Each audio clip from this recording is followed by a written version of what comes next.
안녕하세요. 코치원 플러스 박상용입니다.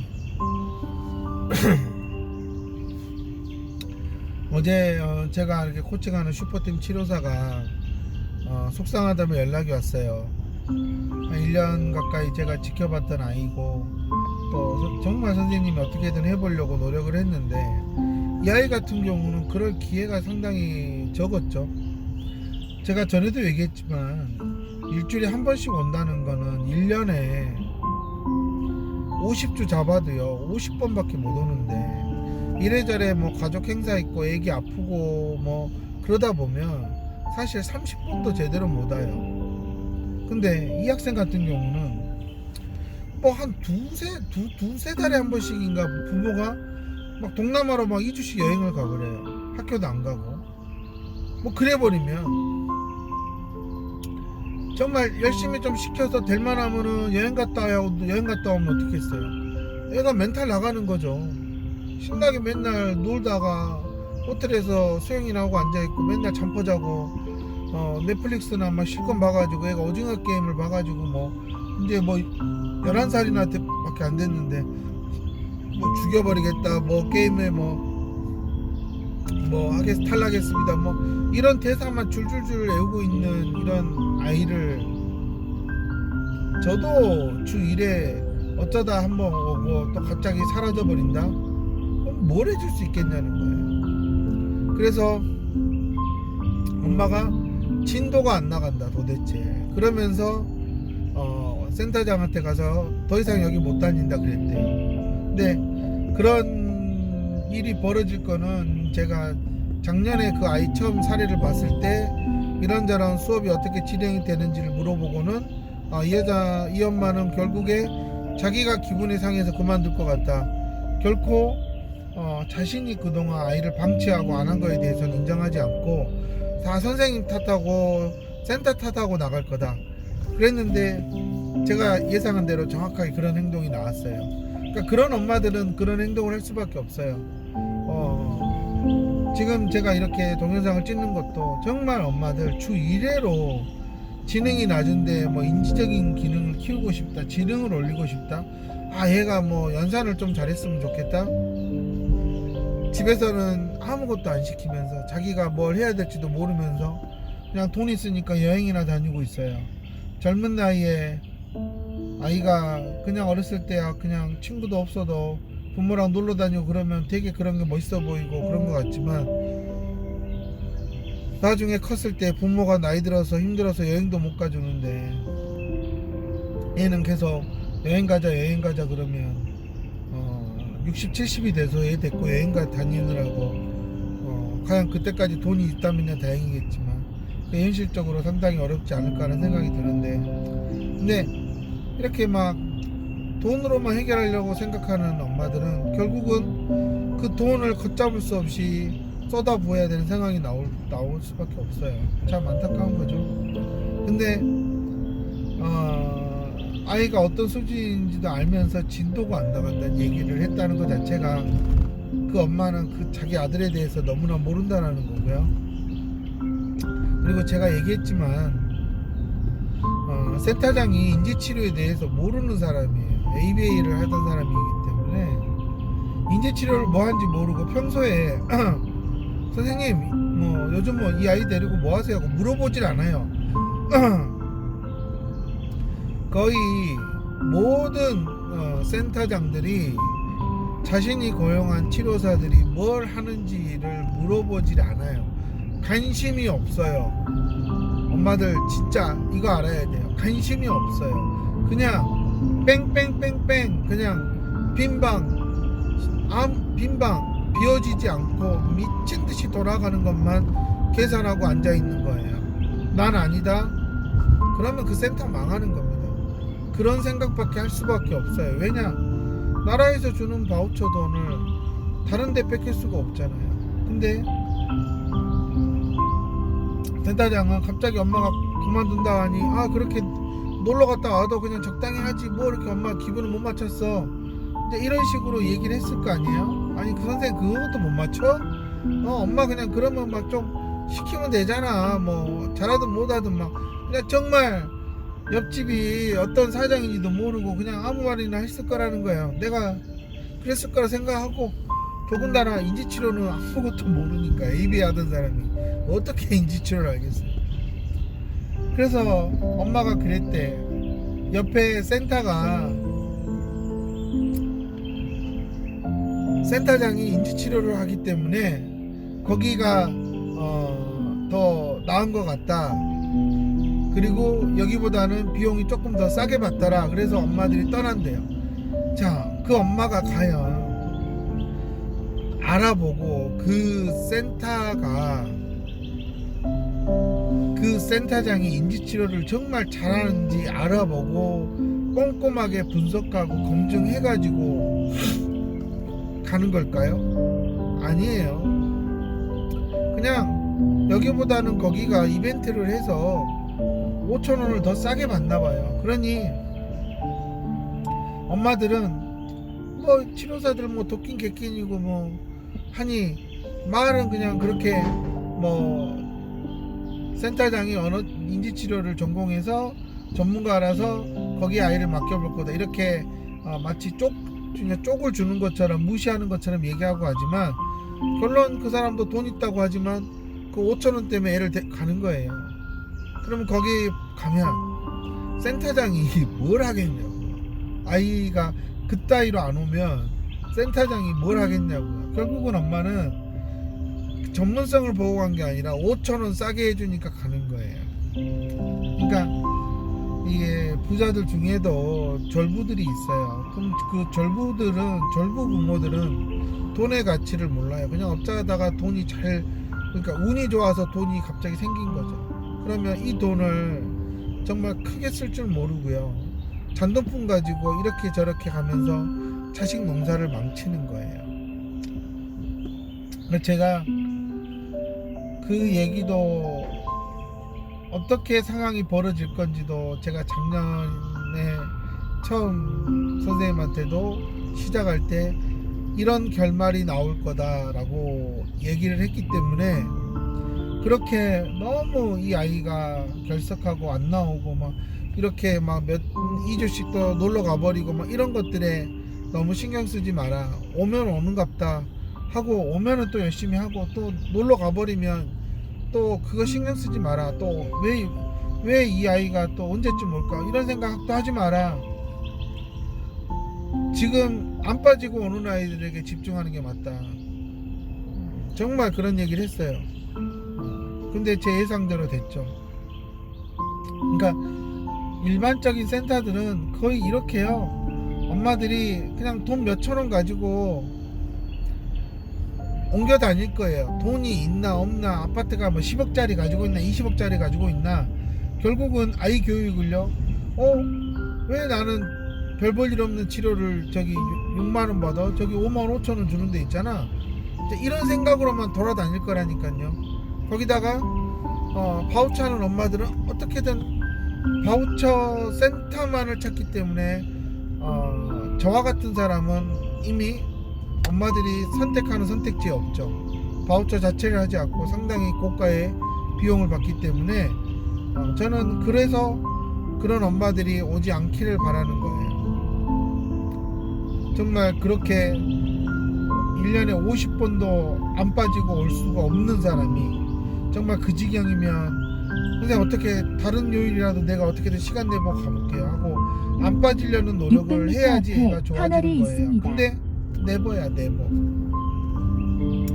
무슨 말인지 알겠나요? 네버라고요, 네버. 너무 아쉽고도 아쉬운 거예요. 저는 정말 그런 부분들이 치료사들이 300m 앞에 터널이 있습니다. 겪는 어려움과 스트레스죠. 무개념의 엄마들이 그냥 자기 하고 싶은 말만 내뱉고 가버리면 그거를 뭐 정말 치료사들이 뭐 욕바지도 아니고 정말 기분 나쁜 얘기는 다 해가고 정말 그동안 해준 거 생각했으면 정말 20도 제대로 못 쓰는 4학년짜리를 어디 뭐 연산 공부방에 가서도 아직 100을 못 넘어가는 그런 상황이었는데, 그런 아이를 이제 1000까지 다룰 수 있게끔 해준 사람한테 그동안 고마웠습니다라는 말 한마디를 하지 않고 옆집에 인지치료 전공을 한 센터장이 잘한다고 해서 그쪽으로 가겠습니다라고 가시 박힌 말을 하고 갔다라는 것은 정말 그 엄마는 복을 발로 찬 거고요. 그렇게 가시 놓친 말을 했기 때문에 결코 그곳에 가서도 좋은 결과는 얻지 못할 거예요. 참 미안하지만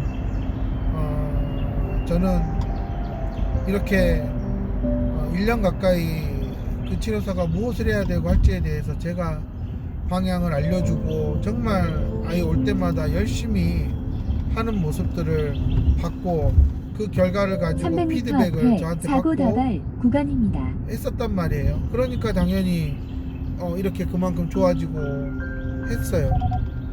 정말 엉망인 태도, 싸가지 없는 태도까지 바로 잡아가면서 정말 아이를 어떻게든 도와주고 능력을 좀 갖춰주게 하려고 해줬던 치료사에게 그런 얘기를 하고 가요. 그러니까 저는 치료사한테 케이스를 이렇게 가져와서 항상 부모님들에 대해서 물어보거든요.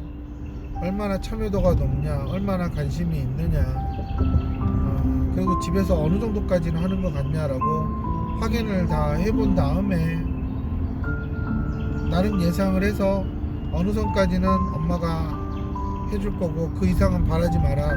제가 이런 것까지 모든 거를 다 알려주거든요. 그럼에도 이 엄마는 곧 있으면 나갈 것 같다. 그러니 준비해라. 거의 뭐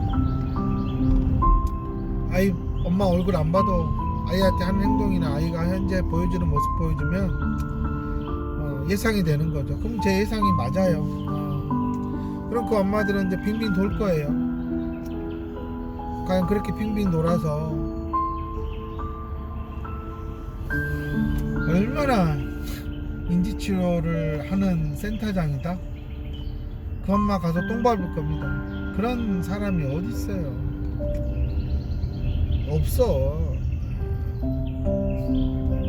말은 자기도 한다 하겠지만 제가 봤을 때는 아닙니다. 아니야. 그러니까 그 엄마는 이제 아마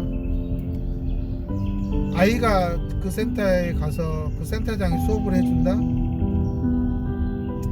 아마 아이가요 슬슬 이상해지고 뭔가 문제 행동과 뭔가 거부하는 말들이 쏟아질 겁니다. 왜냐? 제가 치료사한테 1년 넘게 가르친 거는 정말 아이의 뇌속 깊숙이 태도를 잡아가고 틀을 잡아가는 걸 했는데 거기서는 미친 듯이 손만 쓰고 하는 것들을 시킬 텐데 이 아이가 생각도 없이 막 따라가려고 그러면 그동안 생각해보자 그랬는데 이거는 뭐 생각해볼 겨를도 없이 이거 할까? 이거 못하겠어? 그럼 이거 할까? 얘를 막 미친듯이 정신을 헷갈리게 할 거 아니에요. 그러면 집이 흔들리고 있는 아이가 집이 흔들리네? 그럼 도망갈 생각하지. 집이 흔들리네? 이거 바이킹 타는 거야? 하고 재밌어서 거기서 있을까요? 뭔가 느끼면서 한 달, 두 달 애가 왜 그렇게 하죠? 라고 물어봤을 때 이게 쉬워. 그러니까 이렇게 해. 라고 아마 분명히 그 사람은 그럴 거다. 그러면 얘는 처음에는 편하네 그러다가 어느 순간 아니 나한테 생각할 방법을 가르쳐 주지 않고 그냥 이렇게 하고 해결책을 주고 하라 그러네. 이 사람은 계속 나한테 생각할 수 있는지를 안 물어보잖아. 그냥 이거 그냥 하라 그러네. 이게 점점 사람이 안에서요 반감이 생긴다니까요. 이거 뭐야? 도대체 뭐 하자는 거야? 그러면 애가 점점 이상해질 겁니다. 이 속 타고 미치는 거를 어떻게 할 수가 없거든. 이게요 일반 인지치료사들이 하는 방식이기 때문에 저한테 이렇게 코칭을 받은 치료사들은 처음에는 조금 힘들어도요 아이하고 이렇게 대화를 해가면서 생각할 수 있게끔 틀을 잡아갔기 때문에 이 아이들이 시간이 지날수록 훨씬 더 잘하는 거예요. 근데 다시 예전에 그런 고리타분하게 막 시키고 알았냐 몰랐냐 이거 막 그냥 막 엄마들이 좋아하는 막 진도 장수 막 그거 미친 듯이 해야 될 건데 이제 어떡하겠냐고요. 얘가 포기할 거라니까.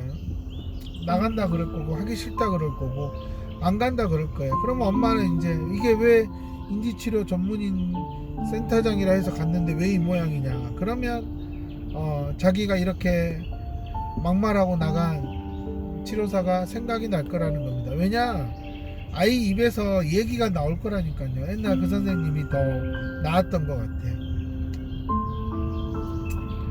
이럴 겁니다. 근데 지금 센터장은 ABA만 하는 사람, ABA 하는 사람이 무슨 인지치료를 알아요. 아마 다른 것도 모를 겁니다. 그러니 그냥 바우차에만 눈이 팔려 있을 거예요. 정말 그런 데서 일하는 거에 대해서 제가 너무 안타깝게 생각하는데 뭐 여러 가지 또 여건이 안 맞아서 지금 현재는 그렇게 집에서 가까운 데 다니고 있지만 곧 떠나야 할 곳이 아닌가라고 저는 항상 얘기하고 있고요. ABA 하는 센터장한테는 아무리 ABA로 자폐아이를 많이 했다 하더라도요, 미안하지만 일반적인 치료사들이 자폐아동에 대해서 ABA 전문으로 했다는 센터장한테 배울 수 있는 건 그냥 이런 상동 행동들이 있어. 이런 상동 행동들이 있어. 그냥 평생 그냥 뭐 10년 20년 자폐아동 많이 보다 보니까 그냥 희귀한 상동 행동들에 대해서만 알려줄 뿐 해결책가 없을 겁니다. 그 아이에게 사고를 가르친다?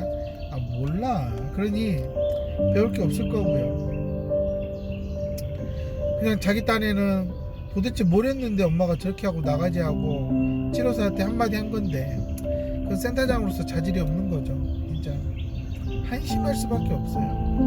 네, 그런 치료센터장들 너무 많아서요. 저는 그래서 안 만납니다. 교육할 때 말고는요.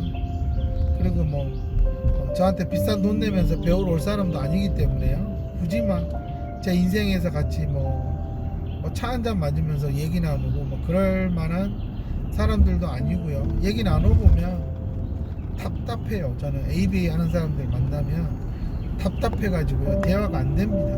네. 그들 머릿속에는 그냥 이럴 때 이렇게 하고 보상하고 강화하고 이런 거 갖고 있기 때문에요. 전혀 제가 추구하는 방향과 같지 않아서 저하고는 얘기할 게 없어요. 그렇습니다. 제가 그 치료사한테 이런 거 그냥 잊어버리고 빨리 또 새로운 아이 올 거 아니냐, 새로운 아이를 가지고 또 연구를 하자, 그렇게 사람이 발전해 가야지. 이미 떠나고 간 사람 붙잡을 수도 없고 그 옆에 5,000원 깎고 왔으니까 한번 그 5,000원이 얼마나 무서운지를 느껴보게 하면 된다. 그러니까 재발등 찍고 후회하는 것도 다 엄마들이 다 이렇게 치료센터를 돈으로만 다니다 보면 분명히 후회한다 라는 거 느끼고 느끼다가 더 이상 이 아이가 수습할 수 없을 정도로 자신에게 자유를 온전히 다 뺏어가 버리고 정말 온종일 엄마를 붙잡고 다니는 그런 상황이 생기면 엄마들은 정신 차릴 거다라는 겁니다. 정말 수십만 명이 모여있다는 장애아동 카페, 저는 정말 거기서 배부른 거는 그 카페 주인만 배부른 거지, 요즘 커피숍 하는 사람들도 정말 동네에 진짜 너무나 많이 생겨서 정말 카페 주인들 미치겠다고 죽겠다고 난린데, 장애아동 카페 주인은 정말 돈을 많이 벌잖아요. 여러가지 광고비를 받으니까. 그러면서 막 이런저런 막 엄마들한테 좋은 얘기 해준다 그러는데요, 저는 정신 차리라고 거기가 그 무슨 좋은 얘기를 듣고 앉아있어요. 애랑 살 길을 찾아야지. 저는 그렇게 생각해요. 정말 엄마들 정신 차리고요, 정말 잘하는 초고수를 찾아가지 않는 이상 지금 그 늪에서 못 빠져나옵니다. 정신 차리세요. 감사합니다.